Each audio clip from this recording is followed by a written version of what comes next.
domain.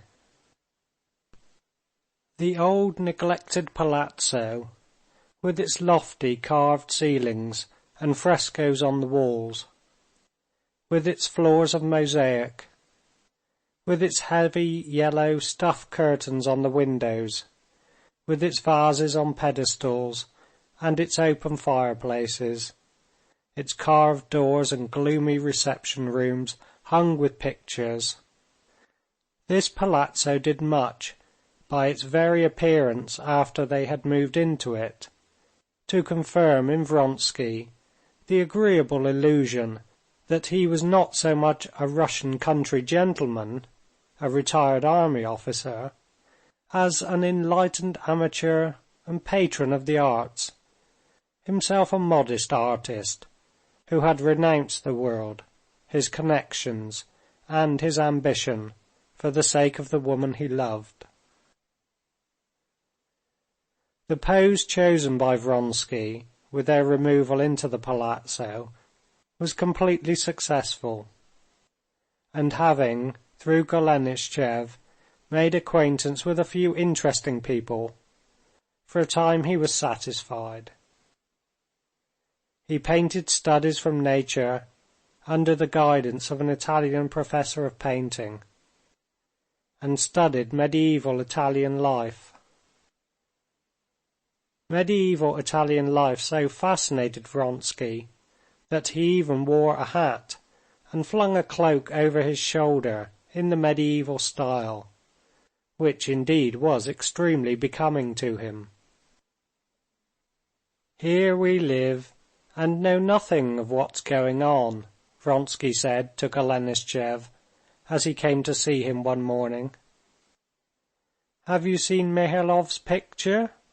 he said, handing him a Russian gazette he had received that morning, and pointing to an article on a Russian artist living in the very same town, and just finishing a picture which had long been talked about and had been bought beforehand. The article reproached the government and the academy for letting so remarkable an artist be left without encouragement and support. "I've seen it," answered Golenishtchev. "Of course, he's not without talent, but it's all in a wrong direction. It's all the Ivanov, Strauss, Renan attitude to Christ and to religious painting." "What is the subject of the picture?" asked Anna. "Christ before Pilate. Christ is represented as a Jew, with all the realism of the new school." And the question of the subject of the picture having brought him to one of his favorite theories, Golenishtchev launched forth into a disquisition on it. "I can't understand how they can fall into such a gross mistake. Christ always has his definite embodiment in the art of the great masters, and therefore, if they want to depict, not God, but a revolutionist or a sage, let them take from history a Socrates, a Franklin, a Charlotte Corday, but not Christ. They take the very figure which cannot be taken for their art, and then—" "And is it true that this Mihailov is in such poverty?" asked Vronsky, thinking that, as a Russian Maecenas, it was his duty to assist the artist, regardless of whether the pictures were good or bad. "I should say not. He's a remarkable portrait painter. Have you ever seen his portrait of Madame Vasilichkova? But I believe he doesn't care about painting any more portraits, and so very likely he is in want. I maintain that—" "Couldn't we ask him to paint a portrait of Anna Arkadyevna?" said Vronsky. "Why mine?" said Anna. "After yours I don't want another portrait." "Better have one of Annie," so she called her baby girl. "Here she is," she added, looking out of the window at the handsome Italian nurse who was carrying the child out into the garden. and immediately glancing unnoticed at Vronsky. The handsome nurse, from whom Vronsky was painting a head for his picture, was the one hidden grief in Anna's life. He painted with her as his model, admired her beauty and medievalism, and Anna dared not confess to herself that she was afraid of becoming jealous of this nurse, and was for that reason particularly gracious and condescending both to her and her little son. Vronsky too glanced out of the window and into Anna's eyes, and, turning at once to Golenishtchev, he said, "Do you know this Mihailov?" "I have met him, but he's a queer fish, and quite without breeding. You know, one of those uncouth new people one's so often coming across nowadays. One of those free thinkers, you know, who are reared d'emblée in theories of atheism, scepticism, and materialism. In former days," said Golenishtchev, not observing, or not willing to observe, that both Anna and Vronsky wanted to speak. "In former days, the freethinker was a man who had been brought up in ideas of religion, law, and morality, and only through conflict and struggle came to free thought.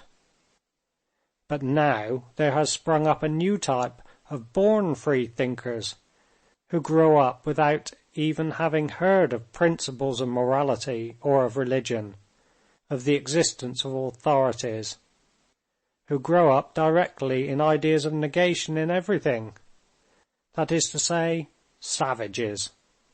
Well, he's of that class. He's the son, it appears, of some Moscow butler, and has never had any sort of bringing up.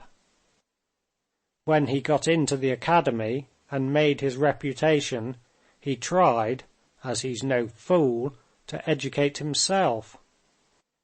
And he turned to what seemed to him the very source of culture, the magazines.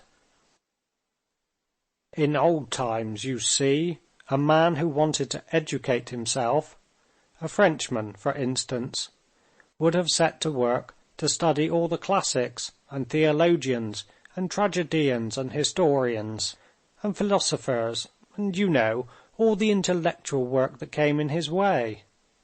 But in our day, he goes straight for the literature of negation, very quickly assimilates all the extracts of the science of negation, and he's ready.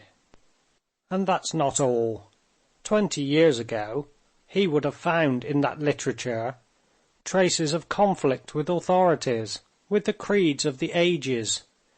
He would have perceived from this conflict that there was something else.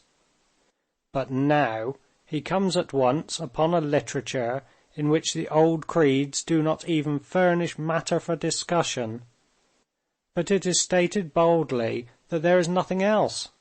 Evolution, natural selection, struggle for existence, and that's all. In my article I tell you what," said Anna, who had for a long while been exchanging wary glances with Vronsky, and knew that he was not in the least interested in the education of this artist, but was simply absorbed by the idea of assisting him and ordering a portrait of him. "I tell you what," she said, resolutely interrupting Golenishtchev, who was still talking away. "Let's go and see him." Golenishtchev recovered his self-possession and readily agreed. But as the artist lived in a remote suburb, it was decided to take the carriage. An hour later, Anna, with Golenishtchev by her side, and Vronsky on the front seat of the carriage facing them, drove up to a new, ugly house in the remote suburb.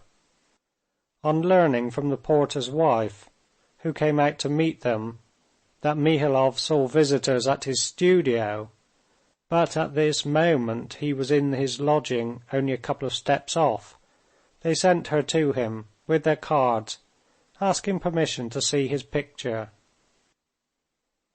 Chapter 10.